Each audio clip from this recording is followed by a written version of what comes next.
been working hard so long. Salamat Ate Lorna sa pag-welcome sa akin at sa iyo, Atlan Marvel. Hindi ba ako magsasalita, magpakilala mo na ako. Ako pala si Cecil Baha, Dugong Buhol, Bisayang Bisaya. Ito po, galing po talaga ako na isang mahirap. Napaka 360 na buong buhay ko. Wala akong tatay. Tapos ano talaga, yung ikaw na sa 7 pamilya nyo, ako ang napaka-breadwinner. Kasi wala na akong tatay, tapos yung mga kapatid ko, mga maliit pa, tapos yung ate ko at kuya, malay sa amin nag-asawa na. So, sa aming 7, ako lang ang hindi pa nakapag-asawa. Kasi malaki ang pangarap ko. Hindi naman ibig sabihin na ambisyosa ako, kundi nakita ko sa nanay ko na parang bigas, parang makain sa amin, nagbubundod ng pampalay, tapos yung bahay namin buslot-buslot. Yung buhay pa yung tatay ko, siyempre, pag buhay tatay ko, ako pinakamahal sa tatay ko. Ako yung mag-aaral, ako yung malaking pera talaga. Pero nung namatay yung tatay ko, doon ko naranasan yung totoong mahirap talaga. Isipin mo na lang yung isang araw, kaysa ka lang kumakain. Tapos pag tingani, hindi ko alam paano mag-ano balay. Natuto ako. Dahil yung mga kapatid ko, pag hindi ako kumakain, wala kaming pagkain. Tapos mahiya ako sa nanay ko. Malaking katawan ko, tapos hindi ako tutulog. Nung time, sabi ko, Nay, babalik ako sa pag-aaral. Kasi sabi nila, pag magtapos ako ng pag-aaral, yumayaman ako. Yun pala, nakatapos ako ng high school, hindi ko nagamit. Hanapan ka ng college graduate, tapos yung high standard ba, wala yung sa akin kasi ayaw kong mag-aral ng college kasi yung kapatid ko, tapos yung kapatid ko nagkasakit, doon talaga iyak ako nung iyak. Sabi ko, maulan pa, ang aming pagkain bulanghoy. Sabi ko, nagkasakit siya, ulan-ulan.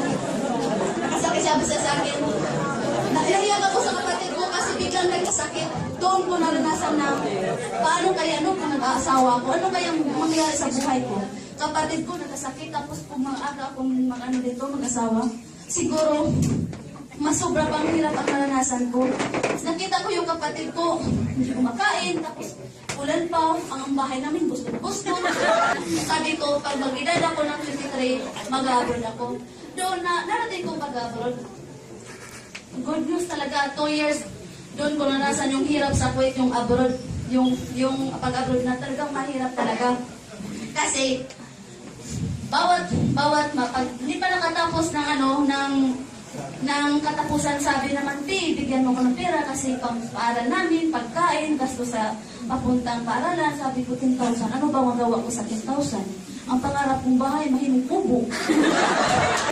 Hindi na ako nagbigay ng problema sa akin, kayo naman magbigay ng problema. Sabi sa kapatid ko, sige naman, maawa ka sa akin. Wala kang magawa kasi pagsabihin ako na ako maldita, pero talaga ako, madali akong maawa sa tao. Tapos doon, yung isang araw naman, yung sinunod gagas, saan ka na-apply? Baliw to? Kasi hindi kami din ako sa ganitong networking na in global. Kasi nadali talaga ako sa isang networking na yung sumali ko ba, sabi payaman, kasi gusto ko na makahanap ng opportunity na makatulong talaga sa nanay ko. Kasi malaki talaga yung pangarap ko. Tapos, 4 months silang invite sa akin. Lagi silang nag-add sa akin sa train. Sila Angelo, Carlo Carlos, Albi Canon, Ernesto Piao, sabi na, payaman! Ako, isang tanong ako, anong payaman kayo? Kung yayaman ako, ba't marami na OFW? Kaya sabi ng aming mga kapitbahay, pag mag-abroad ka, yayaman ka, ano bang nangyari sa akin? Wala pa akong naipon. Matapos nang akong uwi sa amin, wala pa akong... Gusto ko yung bahay yung magandang bahay talaga, bahay hindi na buslot-buslot. Kung payamanin mo ako sa sinasabing in global, payaman, paano ko payaman, wala akong pera. Pasko pa, papunta ng New Year, wala akong maibigay pag i-join ko sa in global. Yung siminalitin mo, ipusta mo dito sa in global. Ay, akin manumasal. Di ba sa iyo umaasas ka lahat? Ipusta mo yung siminalitin mo. Ipusta ko, pero pag sumablay ako, ulit ko yung pera ko. Sabi bubawi. Tapos paano ko yaman sa global? Walang nagtiwala sa akin. Matay yung ko, yung alaga ko. Wala akong choices, umuwi ako. Tapos nakita kami ako na, dinalala ako dito. Yung palang umuwi ka na aksidente na wala kang pera, yun kawawa ka. Kasi noon ka sa buong barangay mo, sa buong, sa lugar mo na, basta abroad mayaman. Pero mayaman ka pala sa resibo o lang tira sa'yo. Nung time na yun, bumalik ako sa Manila, sabi ko, wala akong magawa, nag-apply ulit ako mag-apply kasi walang choice eh. Sino ba magtanggap sa akin sa office na? High school lang. Tapos hindi naman katulad sa iba na maganda sila. Yung nandyan sa lahat ba? Noon, sabi niya, apply Ronaldo at saka apply ang Hilo. Insan, punta ka dito para yumaman ka sa Enroban. Iko, paano ba yayaman? Turuan mo nga ako yumaman kasi wala akong pira dito. Wala na ako, i-work out mo yung account mo. O sige, i-work out ko. Ang ginawa ko guys, kasi pag galing ka sa ibang bansa, akala na marami akong pera. Pinatraining ako niyang Apanghilo, ang insan lang, Carlos, sabi lang, mahiya kasi ako, nilibre nila ako ng kopi, tapos yung mga invite ko, kinidnap ko. Kasi hindi sila maniwala sa akin. Di ko binigyan sila ng business. Sabi ko, kita tayo mag-shopping tayo sa Robinson, paglalagala. Pero, pagdating ko pala dito, nagkita na kami. Yung insan, ikaw nang bahala, tulungan mo ako kasi takot ako dito. Ako lang magdala, ikaw yung tagapagsalita. Tapos, nung time na yun, 1 month pa lang, part-time ko dito. Kumikita ako ng 10,000, pero hindi pa masyadong malaki yung yung network ko. Timing din, tinawagan ako ng agency, sabi, Cecil, baka may flight ka na sa Singapore, mag-POA ka na. Lahat, kailangan mo nang pumunta sa Singapore. Dalawang isip naman ako, kasi baliw na ako, nakatin ako ang 7th anniversary. Tapos yung utak ko, may laman na talaga, may alam na talaga, di ba? So, Lord, sana naman, yung 6 months ko, pag ginagawa ko sa Global, mayaman na ako dito. Pero ano bang ginagawa mo sa akin, Lord? Bakit mo ko pinursahan? Sabi ko, malita pa yung alaga ko. Tapos, pag umalis yung anak niya, wala akong pagkain. Yung lang nakapower sa akin, nagdala ako ng products kasi naisip ko itong buhay, hindi ko alam kung ano mangyari ko doon sa Singapore kasi hindi ako marunong mag-inisip, magsalita. Basta nakipagpalaran ka lang na walang alam sa isang lugar, kailangan mo talagang maging alert ka sa sarili mo. Baka mabubuang ka, mabaliw ka doon sa mo.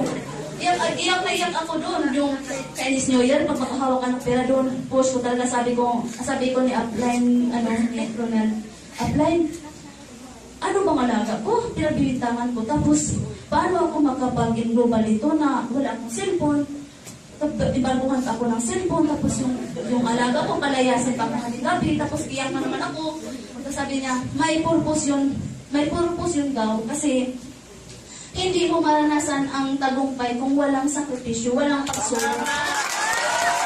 Pag i-motivate niya ako, pumapawa naman yung utak ko, tapos ito, basta 4 na buwan, mga tatlong buwan ako, sobrang payat ako doon. Hataw, pabaliw sa Facebook, pasabing payaman, pero pahirap ang buhay sa abroad. Tapos hindi ako hawak ng pera, tapos yung nanay ko magsabing, Day, bigyan mo ko ng pera, pabili ng bigas, uy. Minsan, matawag ka sa kanila, sabi ko, ano ba, hindi nga ako mag-asawa ng maaga, tapos dinibigyan niyo ako ng malaking problema.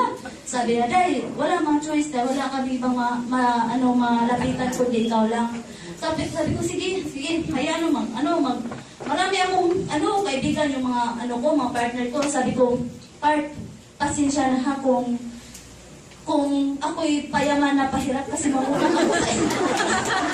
Mangutang ako sa inyo ng pera para padala ko sa nanay ko kasi hindi ako makahawak ng pera. Tapos hindi basta-basta ang buhay ko dito. Akala nyo nakangiti ako, papisil-pisil, pero hindi. Ginagawa ko lang yung global. Tapos, yung paulit-ulit kong trabaho, may tao talagang ibibigay si God sa'yo. Kahit maraming gating sa'yo, maraming maglalait, maraming mag-block, maraming unfriend. Tapos yung tipong parang may sakit ka, ipiin mo kumustahin, baliwala ka, tapos pagsabihan ka, kilit-kilit power, yung ganyan.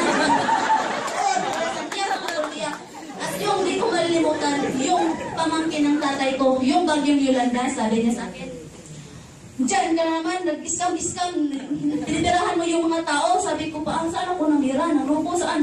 Basta, yung wall ko, grabe, marami, negative. Inaaway nila yung wall ko, sabi ng aking upline, insan, be humble. Dahil yung mga sakripisyo mo, mga pagsubok, mga discouragement, paglalait sa ibang tao, marating din ang tagumpay na hindi mo